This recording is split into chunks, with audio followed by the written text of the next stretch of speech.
भारतीय संस्कृति के राजदूत स्वामी विवेकानंद विश्व सर्वधर्म सभा 19वीं सदी में विश्व के सामने भारत के आध्यात्मिक विचारों और संस्कृति को अपनी बौद्धिक कुशलता से प्रस्तुत करने वाले अद्भुत सन्यासी स्वामी विवेकानंद ने भारत को नई चेतना से ओतप्रोत किया।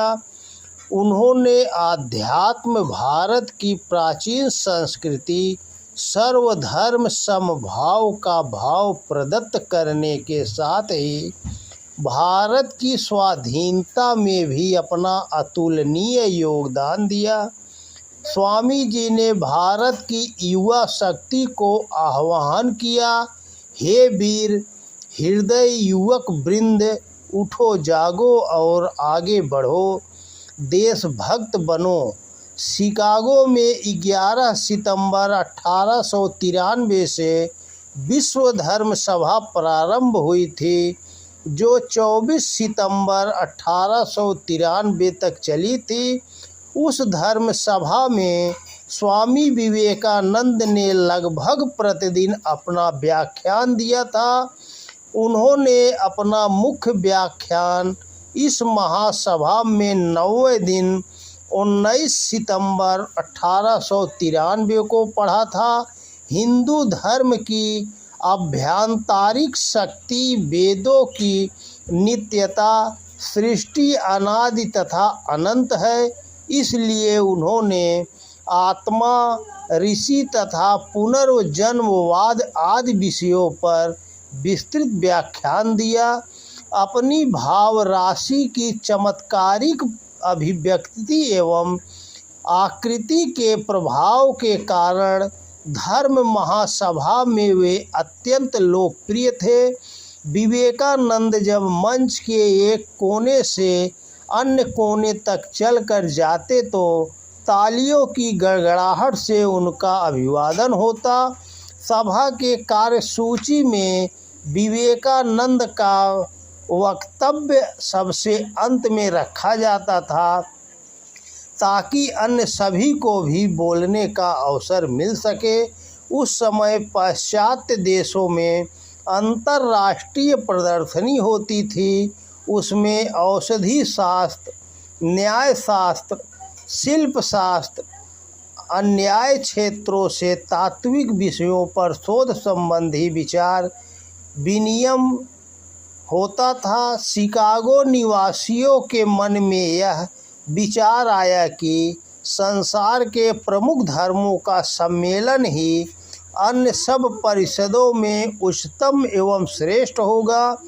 भारत के शिष्यों ने स्वामी विवेकानंद से अनुरोध किया कि वे इस अवसर पर अमेरिका जाकर हिंदू धर्म के प्रतिनिधि के रूप में अपना भाषण दें। वे शिष्यों के अनुरोध पर शिकागो पहुँचे। हार्वर्ड यूनिवर्सिटी के प्रोफेसर राइट ने स्वामी जी की प्रतिभा से प्रभावित होकर उन्हें धर्म परिषद में एक प्रतिनिधि के रूप में स्थान तथा सम्मान प्राप्त कराया। इस धर्म सभा को विश्व सर्वधर्म सभा भी कहा गया था। संयुक्त राष्ट्र अमेरिका में अपने धर्म संप्रदाय के सबसे बड़े धर्म गुरु, जो कि इस परिषद का उद्घाटन करने वाले थे, कार्डिनल गिब्बन्स, एक ऊंची कुर्सी पर बैठे थे। ब्रह्मा, बौद्ध, इस्लाम, पारसी, जैन, ईसाई आदि धर्मों के धर्मगुरु भी इस सभा में आए थे। उनके अलावा भारतीय धर्मगुरु बैठे थे, किंतु हिंदू धर्म के वास्तव में एकमात्र प्रतिनिधि स्वामी विवेकानंद ही थे। कोलंबस हॉल में उपस्थिति 4000 श्रोताओं के समक्ष जब स्वामी जी ने हिंदू धर्म की महानता व उसकी प्राचीनता पर अपना व्याख्यान दिया तो श्रोता मुग्ध हो गए।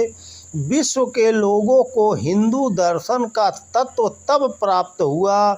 स्वामी जी ने कहा, मुझको ऐसे धर्म का धर्मावलंबी होने का गौरव है जिनसे संसार को सहिष्णुता तथा सब धर्मों को स्वीकार करने की शिक्षा दी है। वे बोले, हम लोग सब धर्मों के प्रति केवल सहिष्णुता में ही विश्वास नहीं करते बल्कि सब धर्मों को सच्चा मानकर ग्रहण करते हैं। सम्मेलन के विदाई दिवस 24 सितंबर 1893 को स्वामी जी ने धर्म के संबंध में कहा, ईसाई को हिंदू या बौद्ध नहीं हो जाना चाहिए और न हिंदू अथवा बौद्ध को ईसाई ही, पर हाँ प्रत्येक को चाहिए कि वह एक दूसरे के प्रति समभाव रखे। इस सर्वधर्म परिषद ने जगत के समक्ष यदि कुछ प्रदर्शित किया है तो वह यह कि उसने यह सिद्ध कर दिखाया है कि शुद्धता, पवित्रता और दयाशीलता किसी संप्रदाय विशेष की संपत्ति नहीं है एवं प्रत्येक धर्म ने श्रेष्ठ व अतिशय उन्नत चरित्र व्यक्तियों को जन्म दिया है। प्राच्य भारतीय दर्शन के इस सन्यासी ने विश्व में अनेक देशों की यात्रा कर भारतीय अध्यात्म को शीर्ष पर पहुंचाया। दोस्तों नमस्कार।